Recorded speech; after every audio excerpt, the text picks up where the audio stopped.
Martin, thanks for joining me today. Hi, Kevin. H2Berlin wants to make hydrogen in Berlin viable technically, economically and socially.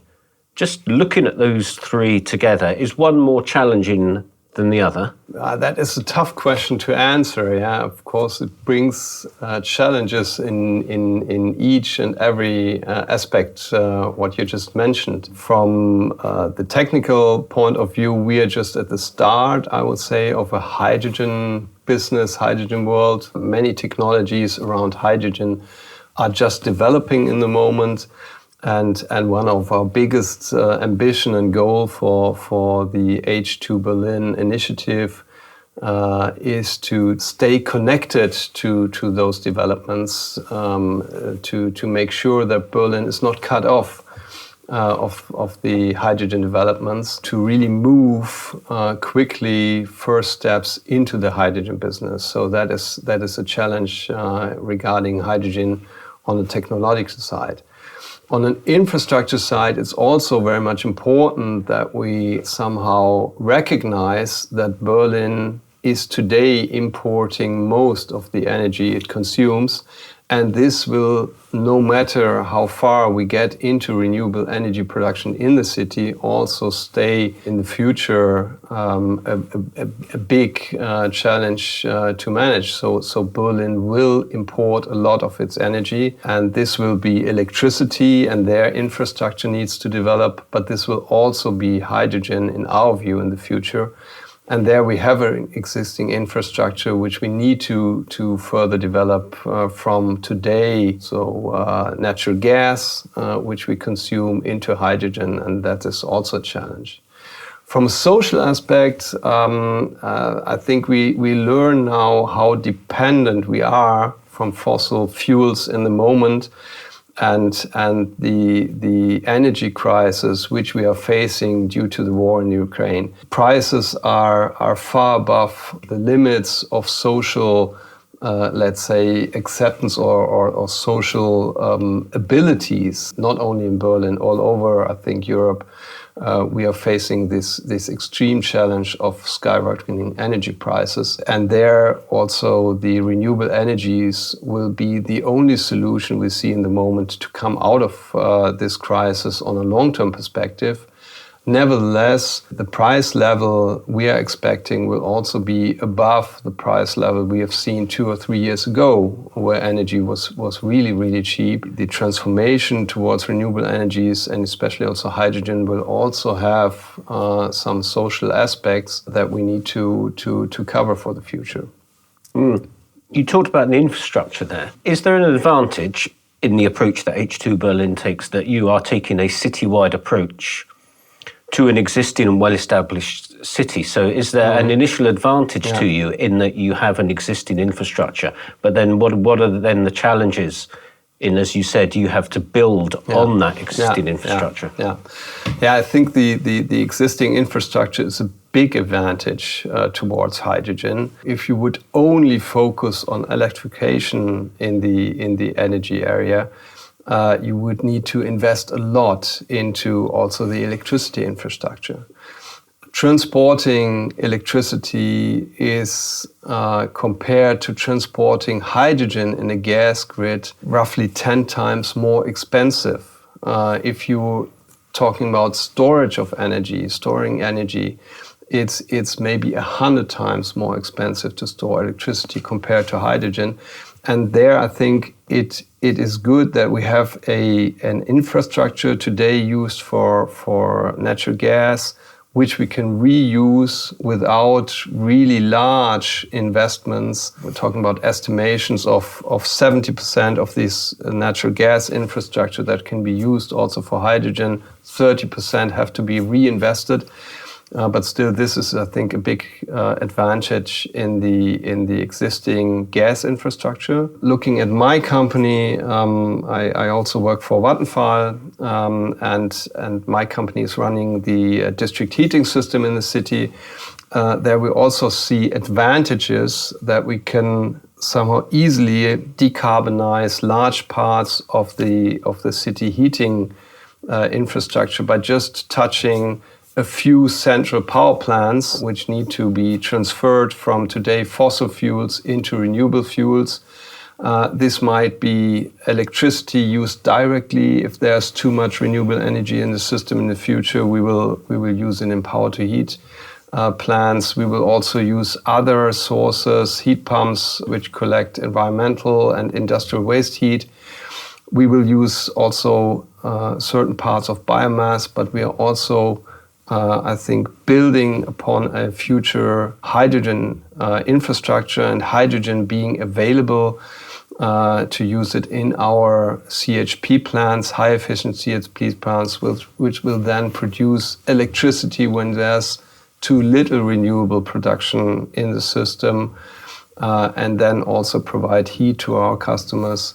Whereas in times when there's much electricity in the system, then use our power to heat devices. So this big city with all its infrastructure is clearly a benefit.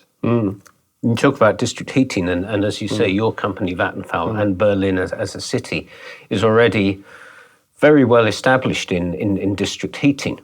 In terms of both the near term and the long term, maybe perhaps game-changing goals, which will hydrogen affect most? Will it be heating, will it be power generation, or will it be transport?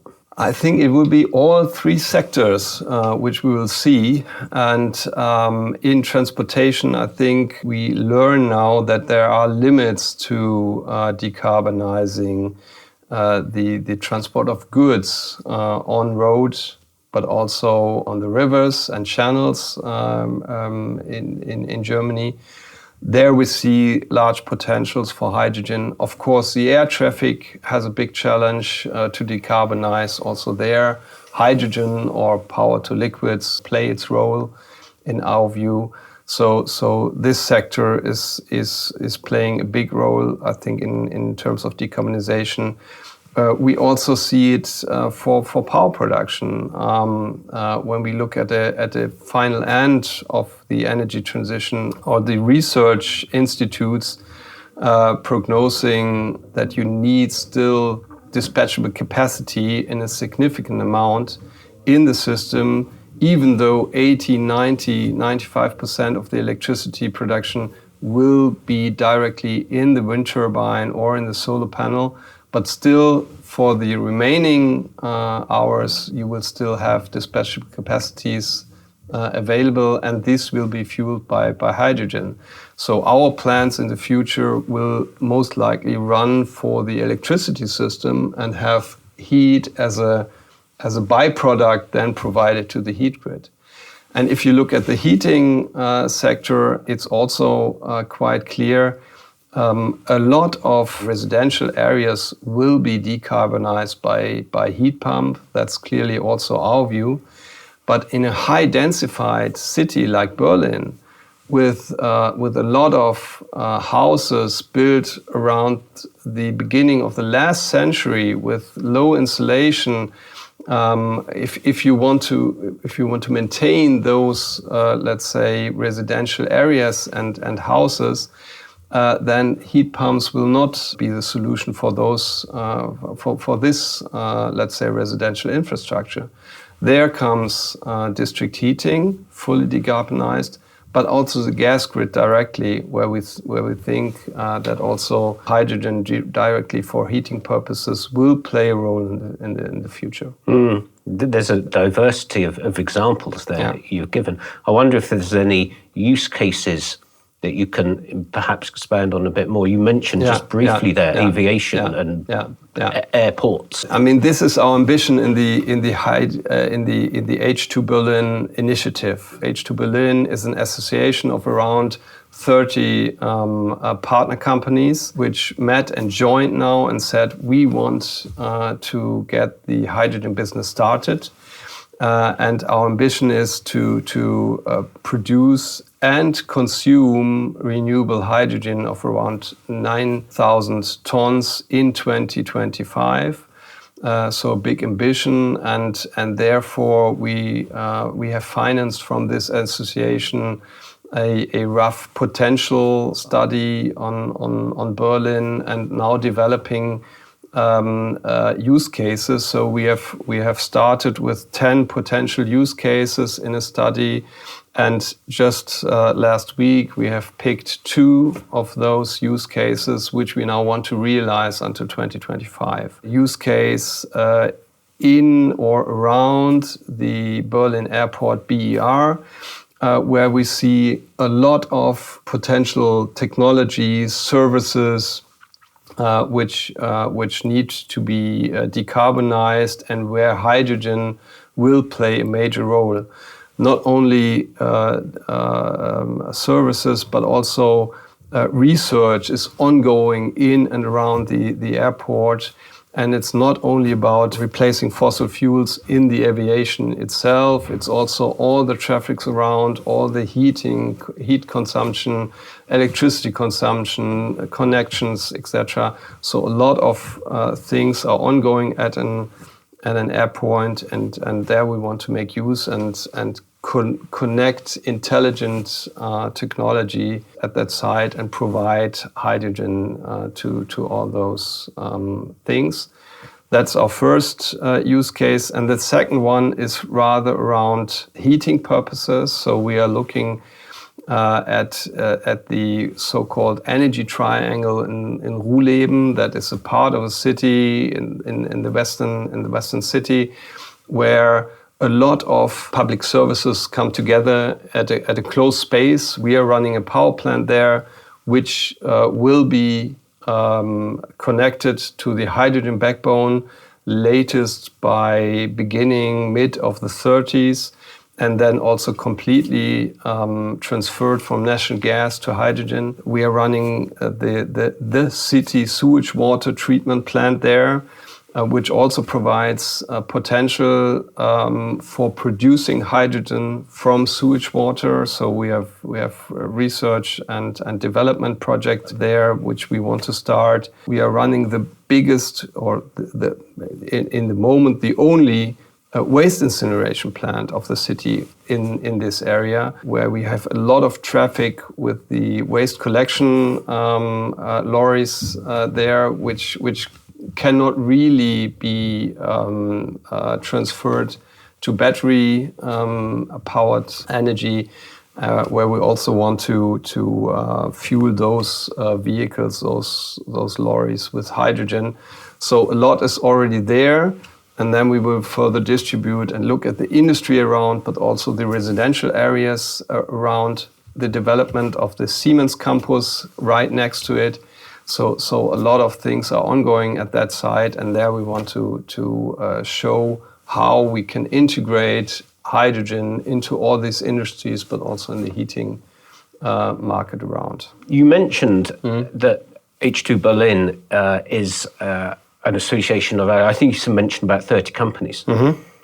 If Berlin can be an example to other cities of how to approach, doesn't have to be hydrogen, but how to approach energy transition, do you think that spirit of collaboration is, in many ways, the real success story behind H2Berlin? I think so. So I was not expecting to be so successful in this association when we started, actually. So my first thought about this initiative was, should we really join as Vattenfall? We are so far ahead in our ambition and our plans to connect to the hydrogen backbone and to transfer our power plants from natural gas to hydrogen. Does it really make sense to spend time for this association? But I was proved wrong. So I really learned now how many companies there are in the city already working in this and with this hydrogen topics, developing really innovations in hydrogen production and in making use of hydrogen, but also running services in the city which somehow relate or will relate to the hydrogen business much more than I originally thought. And I think if there's something to maybe also transfer to other cities to start such an initiative, because then you learn who is actually already active in the business. And to connect those partners, I think is really then speeding up development. So we see that clearly. We, I think, would not have been into the hydrogen business before end of the 20s. Now we are part of this association, and we will have first stakes in hydrogen already in 2025 as the district heating operator in the city. Well, Martin, we wish you, Vattenfall, and all the other Berlin partners the greatest of success in your hydrogen journey. Thank you for joining us today. Thank you, Kelvin.